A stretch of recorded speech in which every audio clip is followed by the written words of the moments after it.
Okay, this is lecture 3, and in this lecture, we're going to derive the differential equation for mass transfer. We're going to use a control volume here to derive it. We're going to do a mass balance and show the assumptions that we use. So, backing up a moment, big picture, we're going to be deriving a lot of equations today. And so how should we sort of be thinking about what do we do with these derivations? Okay, it's my understanding that Dr. Babency is showing this to you so that you understand where these equations come from. But I don't believe that you'll be asked to derive these equations or anything similar to this. But you do need an understanding of where these come from. Okay, so this is to help our understanding as opposed to please memorize out of these steps. That's right. More of a depth in the material that we actually will be responsible to come on. That's right. That's right. We're just showing you where they come from so that you have an idea of where they do. So we're going to derive an equation that represents, well, diffusion and convection and reaction and everything that could happen to alter the amount of material in our differential element. Okay, so let's go on. Here's our differential element. It's just a cube of one side is delta x, another side is delta y, delta x, delta y, and the third side here, along here, is delta z.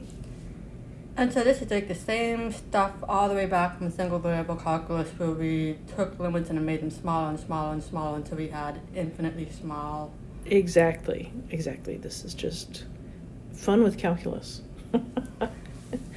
Okay, and what we're going to do is we're going to apply a mass balance for species A in this control volume. And if you take the mass balance that you learned in 2210, accumulation equal input minus output plus generation minus consumption, and if you just rearranged a little bit, you will get this equation here, where this is the net outflow, so it's output minus input, plus the rate of accumulation minus the net rate of production, so it would be generation minus consumption. Okay, so that's just a mass balance.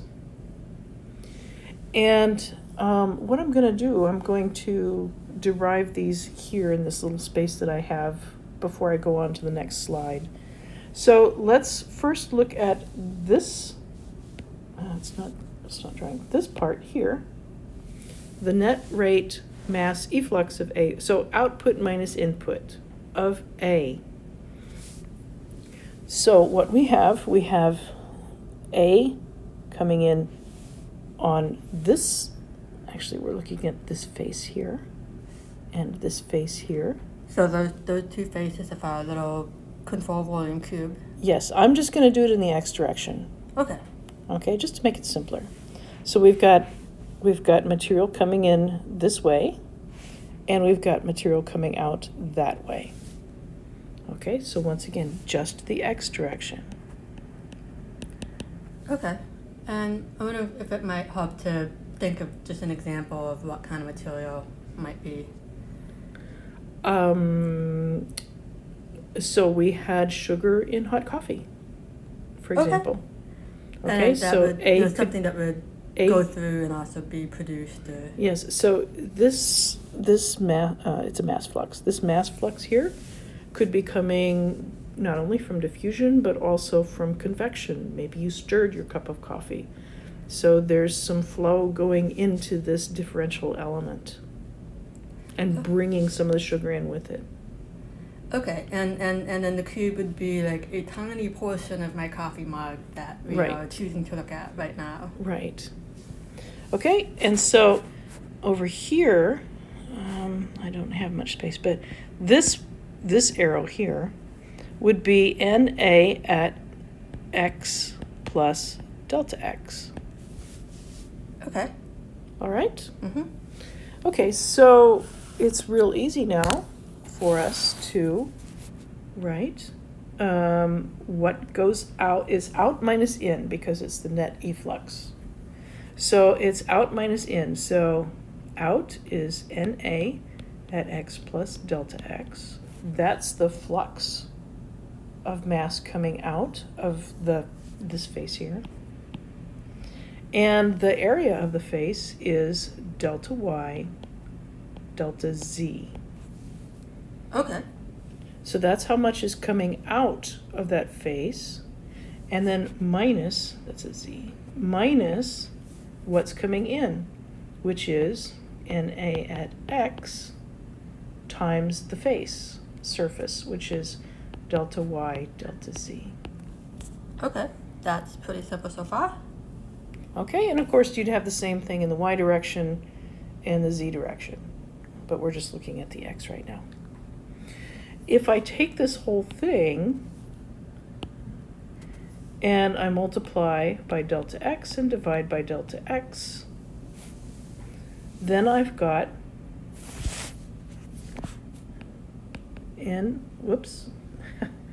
this is NA at x plus delta x minus NA at x divided by delta x times delta x, delta y, delta z. Okay, so for a moment I went, wait, why are you multiplying it by 1, but you want to take the delta x term all the way through? Right. I'm doing it a little bit differently than Dr. Babbinsey did, but it comes to the same thing.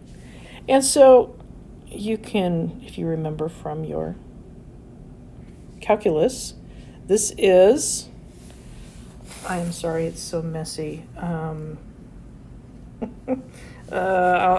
have to put it up here, I guess. I'm going to put it up here.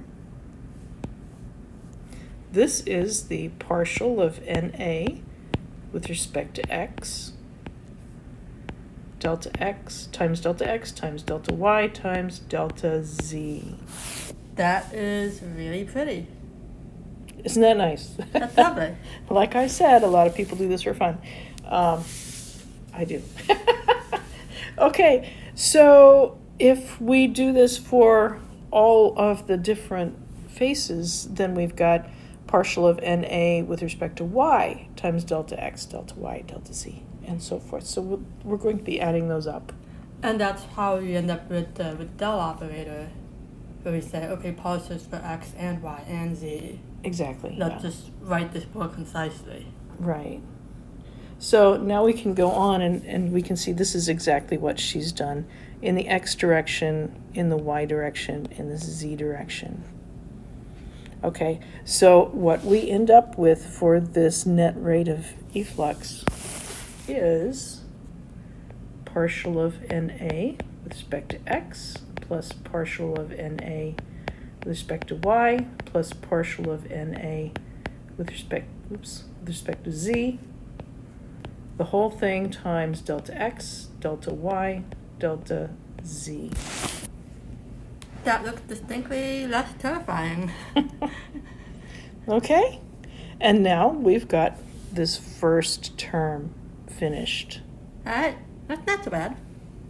This second term is not difficult at all. It's the amount of accumulation of A within the control volume. And so the amount of A is just the concentration times the volume. So the concentration is just rho A, and the volume is delta X, delta Y, delta Z. And Okay. that assumes that the concentration is evenly distributed throughout the... Yes, throughout the differential element. But it's infinitely tiny, so we can't assume that. Right. So, yes. So the amount of A is rho A, delta X, delta Y, delta Z. Concentration times volume. So the accumulation, for the accumulation, we'll just take the derivative with respect to time of that. And that's how this term came about. So it looks like that says a delta P instead of a delta rho. Yeah, it's supposed to be a rho. So it's the change of the mass density of A with respect to time times delta x, delta y, delta z. So that's actually a row. That threw me for a second because I went, wait, what is the P? Typo. Yeah. Okay, and then finally, so now we have the second term done, and there's only one last term left, and that is the rate of chemical production. So that's, it's going to be production minus, generation minus consumption, and we're just going to kind of punt on that. We're just going to say it's RA. Right, and in the coffee analogy, this totally breaks down because The that sugar's chemical not reaction reacting. does not like generate sugar. Right. So we're just going to say, okay, we have this magical amount, this rate, this reaction rate, which is generation minus consumption. And and it has units of the mass of A. It's the net mass produced per unit volume per time. Okay, so you might see this in maybe something like metabolism, ATP, Yes. energy production. Yes. So you will have to determine what is the net rate of reaction for that species. And then, of course, it's per unit volume. So we're going to multiply by the volume. Makes So sense. it now has the same units. And so now we have completed our mass balance here. And we're ready to put everything together, which is what she's doing here, and divide by delta x, delta y, delta z. Do algebra. Play around with it, and then we get this beautiful expression right here. So that equation down here is basically this equation right above it, but we go, oh, look, it's calculus. Yes. Yeah, see, the way I derived it, we had already done these things, but it's simple, it's fun. And again, Okay. it's just sort of popping the hood, showing you where these equations come from, and don't worry about memorizing all of these steps.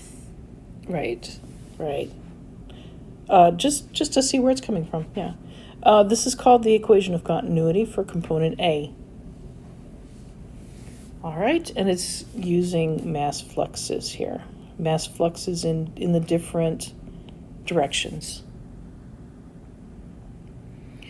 And then, of course, you can make it prettier by using the del operator on these first three terms. And that's what she's done there. And then she just swapped out A for B, or B for A here. So now it's the equation of continuity for species B. And right, as someone who really likes visual clarity, I'm just gonna express my happiness that like all of that has basically boiled down to scrolling. Ta-da! Yeah, This is why the del operator is lovely. mathematically it's beautiful, yeah. Okay, and so she's just making the equation of continuity for B. That's all she's doing. And then she added the two together. We're assuming this is just a binary solution, just A and B. And so now this is the equation of continuity for the mixture. And she's going through and making a few assumptions, like the reaction for A is just reacting to form B. And once she does that, she comes up with the equation of continuity for the whole mixture. And you're going to see this exact same equation. It will be derived for you, I'm sure, in the fluid mechanics portion of the class. Cool, that's good to know. And this is, I don't know if biomedical engineering has different terms for these steps, but the process we've just stepped through in doing this for A and X, Y, and Z directions, and then going, oh, then you can do this for B, for me is part of a very common thinking pattern that engineers do a lot, which is to divide things into as many orthogonal components as possible. So you have this really complicated situation. How can you split it up into parts that are completely independent from each other so that you can add them and it's very, very clean to add and subtract them? So we've done that in the X, Y, and Z direction, but you could do it in a different coordinate system as well, spherical, cylindrical, instead of X, Y, Z. And then we've also done it for species A and species B here. And the power of that is that you can scale that to A, B, C, D, E. You have 50 chemicals going around, but they're all independent because we divided them up so they can be treated independently. Right, right. Good observation. So here, what we did before was all in terms of mass. Mm-hmm. And here, she's just converted that to on a molar basis. So now we've got the molar flux. We're using molar concentration instead of mass concentration. And she's going through and doing exactly the same thing and coming up with, once again, the equation of continuity for the whole mixture. So, as a non-BME person, I followed the slide all the way up into the point where it says, this is only when the Stoichiometry. stoichiometry, a lot of new vocabulary words for me. Mm-hmm. Stoichiometry of the reaction is, and I don't even know how to pronounce that next part, A arrow B? That's a reversible reaction here. So, what she's saying, let me go back. What she did here, either you're going to assume that there's no reaction, or you're going to assume that since it's binary, the only reaction could be A goes to B or B goes to A. Okay, so it's... Yeah, and so the mass doesn't change. A is just isomerizing to B, and the mass isn't changing. But here, or I guess it could be splitting up into two. Maybe A is splitting into two. You might have A goes to 2B. But the mass would still be the same. It's still a binary solution, and the mass on each side of this equation doesn't change. But if you're going to look at it on a molar basis, if you're going to look at it on a molar basis, then the number of moles has changed. So to avoid that, she's just saying that it's only where A just goes to B. Okay. Yeah. Okay. Or where there's no reaction. And if you're doing it on a molar basis, so thinking about when you would choose mass versus molar, if you do have something which splits into A goes to 2B, then you might want to do mass. Well, then I wouldn't use this equation. I would go back to this. Okay, cool. It's the chemistry part is an angle that I am not used to having to consider. But it's always there. Yep. Okay, and so she's got some very nice summary slides here that will be good resources for you in the future. So this is the equation that we just derived on a mass basis. And this is it beautified for those who love math. Yay, math! But for those who love more applied, you'll use this form, or actually you'll use the form in the concentration we'll look at in a moment. Okay. And let's see, this is for the entire mixture. Okay. Okay, these two equations are for the entire mixture. So these 5 equations are, like, here is a cheat sheet for reference. Right. And you will see these equations again, once again, in fluid mechanics. Sweet. Let's see, this is it says mass, but this is the molar form. Let's see. Oh, no, wait. What she's doing here is she's going to change it to the concentration form. And the way she does that is to take the molar flux and divide it into the two components. So the way that material A can enter into our differential volume could be through diffusion. It could be diffusing through there, or A could be being carried in through the velocity. maybe the fluid is flowing into there, into that little element and bringing some of the A with it. And this is what we talked about in lectures 1 and 2. Mm-hmm. Yes, so these are the two ways that A could be transferred into that little differential volume. I'm just going to write these down so that you can read them on the slide. So there's diffusion, and then there's velocity. Or convection. Convection. That'd probably be a better read. Yes. All right. And now she's doing some beautiful math here, which I'm going to skip over. Okay. Kind of reluctantly. But it's just like, this is a don't worry about memorizing these steps thing. This is a, if you want to see the process by which we get to these pretty equations, here it is. Right. But and I'm going to skip over these slides. I'll come back to them, perhaps.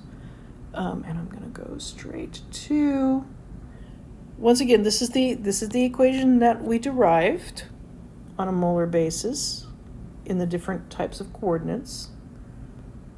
Here it is in terms of concentration for rectangular, cylindrical, and spherical coordinates. And I see that these have been split up into using delta x, y, z, or theta. Right, so it's easier to use than having the del operator in there. Yep, so again, this is your cheat sheet. This is probably your most important slide that you will refer back to on many occasions. Okay, so that's the equation of continuity. Here it is in terms of the flux, which is not quite as easy to use. And if you have constant density, constant diffusivity, if there's no reaction, if there's no velocity, no convection, then it reverts to Fick's second law. Okay, and I believe that's all of the material.